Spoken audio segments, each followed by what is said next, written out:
Good day guys, this is Practiphile and today I'm gonna have like a lot of reviews to finish. 1, 2, 3, 4, 5 sets in total.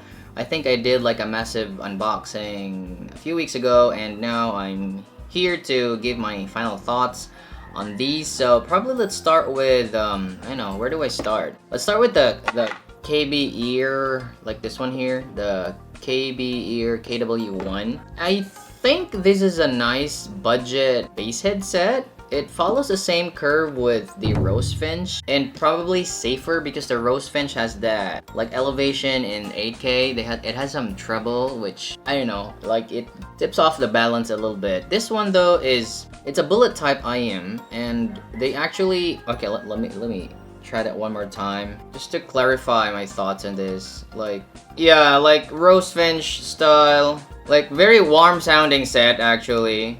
Yeah, very warm sounding, relaxing set. Like I think if you like the KBear Rosefinch, I think this one's a safer pick because it has lesser treble elevation. But yeah, the vocal's gonna be recessed, so I don't know. Like, so let's just score this. For this one, I think the tonality would be, I don't know, it's so far from my, it's not bad, but I'm gonna give it 1.5 for the tonality. Bass would be, I don't know, maybe a 2 for the bass. Yeah, it's muddy bass, but man, it's, if you like bass, then you know it must be for you. Mids is 1.5, treble is also 1.5, text is 2. Yeah, it's fine. It has some good depth. Man, like in this price range, there's just many good sounding sets really. Unless you're really like away from the pack, you're not used to Harman or you're not used to like smooth sounding sets.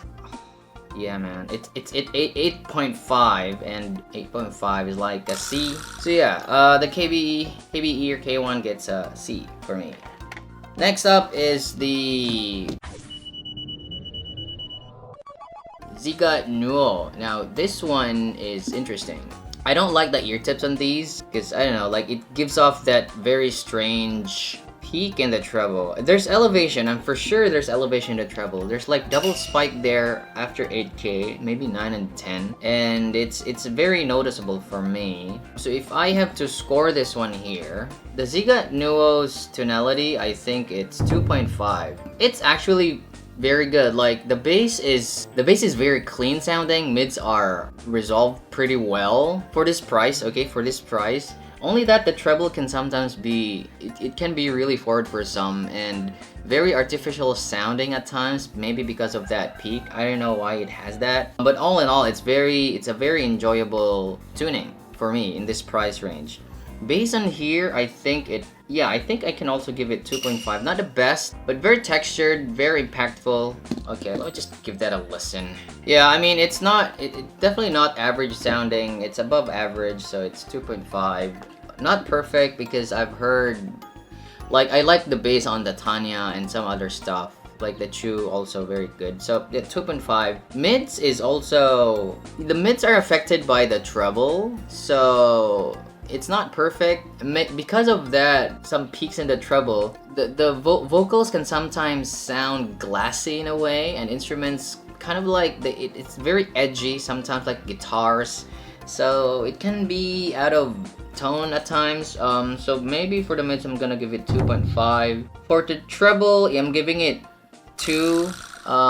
Oh, but if you change the ear tips, it can actually be bearable. But still, 2.5 for the treble. I don't know. Yeah, I think it's 2 for the treble. It's not really smooth sound, and like even if I change the ear tips to tame that down, still it gives off that glassy vibe to it. I mean, your ears can adapt to it. It gets better in a few hours, but after listening to it again, you'd be reminded that okay, there are peaks in treble in these. For the technicalities, I'm gonna give it a 3 actually, because I don't know, like it has this very good staging, and it's actually a bit holographic for an IM like this in its price range. Instruments are very well separated, and it doesn't even sound like, at first it doesn't sound like a sub 30 buck IM. Like, I thought it could be priced maybe more than 50 or sub 100 because of how it stages things. The imaging and separation is very great actually for this price, which is amazing. And I don't know if that peak is helping, but for me, it's amazing. So it's enjoyable because of that aspect. So it's 12.5 total. So that's gonna be what? 12. It's A actually. 12.5. It's A. So yeah. It's cheap, it looks good. Ziigat Nuo here gets an A rank for me.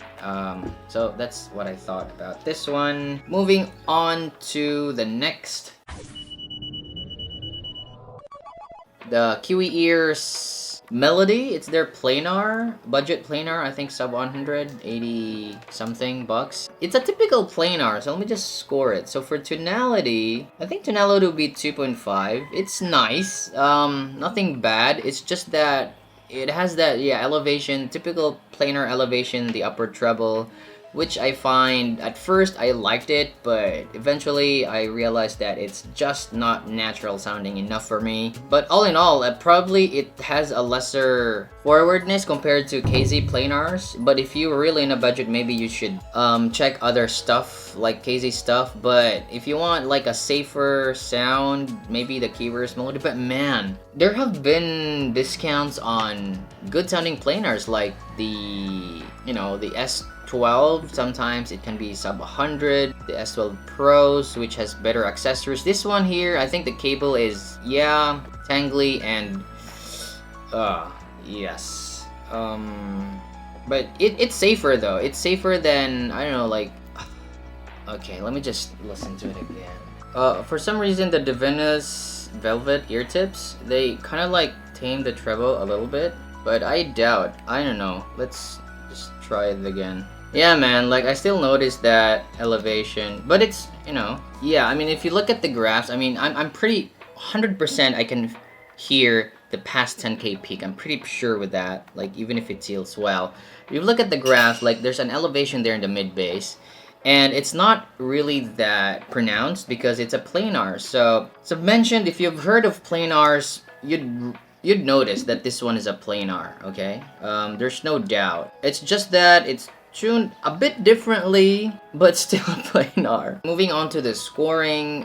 So for tonality, I think the tonality in this is just average for the price. Yeah, I'll think I give it 2 for the price, just because of that elevation or peaks past 10k. And okay, probably just 2.5 for the tonality. I mean, it's not bad. It definitely is above average tonality. So yeah, I think that's it. Bass though, bass is also, it's planar, man. I can't give it 2.5, so I guess for the bass I'm gonna give it just 2. It's nothing comes out to me as like amazing or something. It's just okay, there's bass. I mean, because recently there have been additions to drivers like passive radiators and stuff like that, which makes the experience more, I don't know, more different than others. But this one's like, I mean, planars have been here.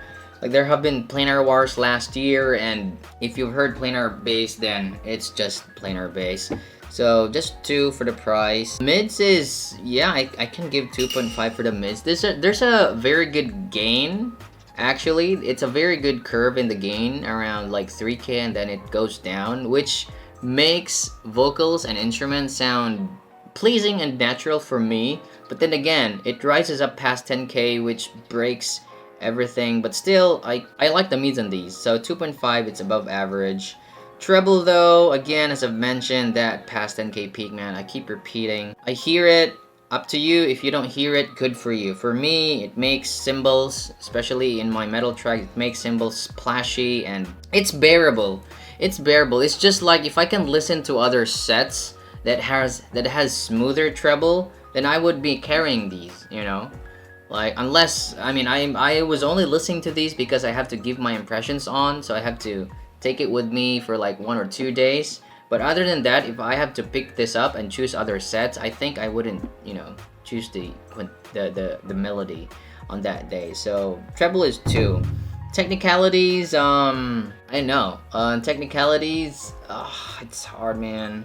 Maybe 2.5? Yeah, because it's planar. You know, it handles things differently. I can't say anything, man. Like, planar text 2.5, it's above average. It has good resolution. If you like that, probably the 10K peak helps with some nuance. Yeah, 2.5 for text. So 11.5 in total. So that's gonna be I think B plus. I think, yeah, B plus. B plus. Not an A. B plus for me. KiwiEars melody.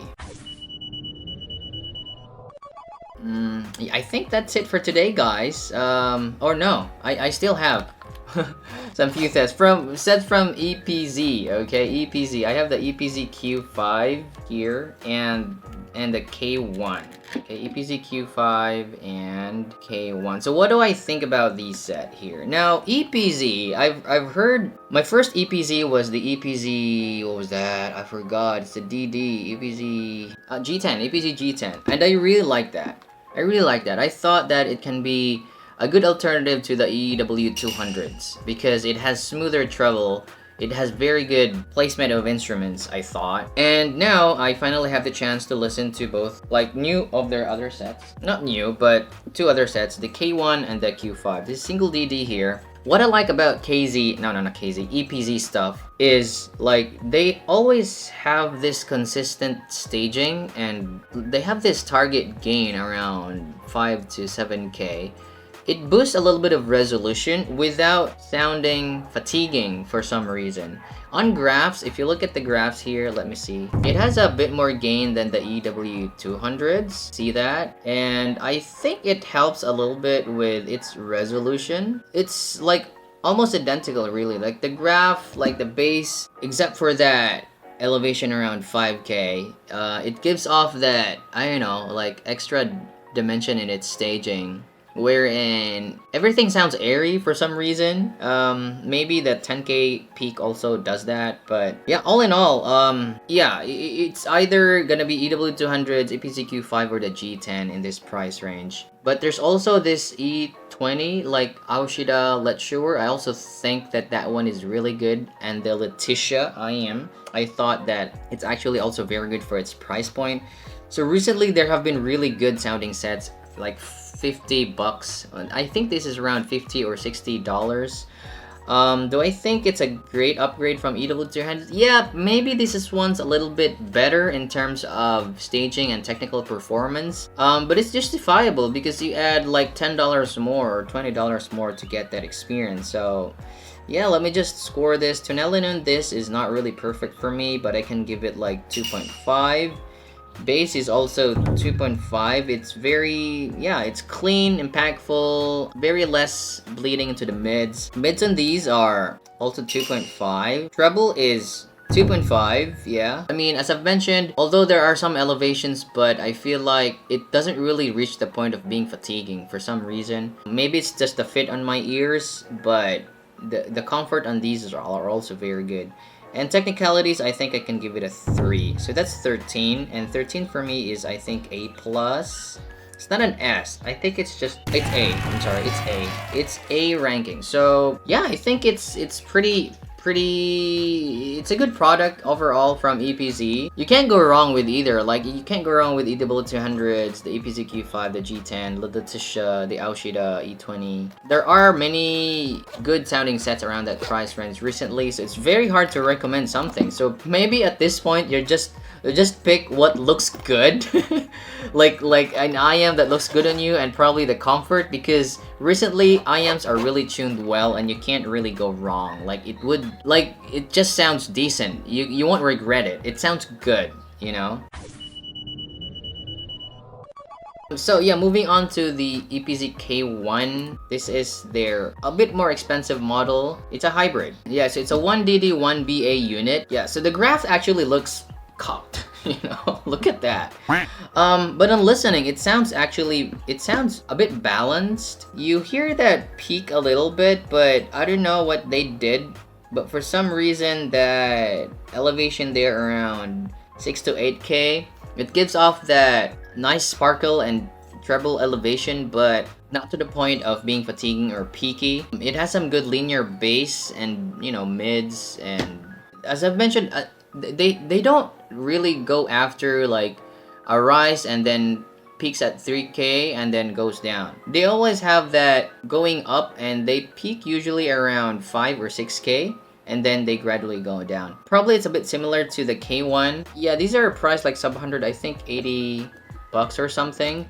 So if I'm gonna score this here, so for tonality, I think I can give this maybe 2.5. I actually like how it sounds, even if the graph looks very bad. The bass is, yeah, also 2.5. Mids are... Okay, let me just give this a listen again. I don't know, like, for some reason, EPZ earphones sounds really pleasing. Okay, they fit really well too. Maybe it's because of the dips and peaks that's making it sound better for some reason. But yeah, anyhow. Yeah, man, like, the bass is actually very impactful. Yeah, it's had some good cymbal presence. The treble can be very further for some, but it's actually enjoyable to listen to. I don't know. So sometimes graphs don't really matter, like in some instances, like especially this one. Yeah, but the treble can be very forward, like things like that. So yeah, for the mids, oh yeah, 2.5 for the mids. I like it. Treble maybe just 2. Treble is 2 because it's there. It's not peaky, but it could do better. Treble is 2. And then for the technicalities, it's 2.5. Technicalities is 2.5 because it actually is. It sounds clear, it's engaging, it has enough nuance and details that you get, that you look for in your song. So yeah, and 12 is like A minus. So because the price, man, like it doesn't mean that you're more expensive, you're better. So in my ranking, the more expensive you get, the more chances that you're gonna be scored lower. Okay, because as I've mentioned, there are so many good sets like in sub 50. Okay, so IMs that are priced higher should do better. Yeah, that's the fact actually in my case. So I think that's it, man. Oh my god, it's another long video. Thank you so much for watching. You can, you know, drop questions in the comments. I'm gonna answer that. But for now, let me just check here. There are some questions here that I need to answer. From Rongkan Paliwal, KZ casters sound better than 0, yes or no? Yes, for me it's a yes, because you have switches, you can tune it to whatever you want. Okay, this is from a Let's Sure video, my final review of Let's Sure. So it's from Giannis. So are you going to do the E500 LM as well? I hope I can do a review on that. I didn't get a confirmation, but I hope I can give a listen on that. Who else? It's from, okay, so it's from my Tanshtim Tanya DSP video. Tanshtim Tanya comparing with File Poppy, Oppo MH551 and Blonde X Baby. Which one's better? I like the Tanya DSP better. I like this very much actually. And then you can also change the bass from the app. So yeah. Yeah, I think that's all for the questions. Just drop your questions in the comments. I'm gonna answer that on my next video. Thank you so much for watching, guys. Hope you subscribe and like, and have a nice day. Bye.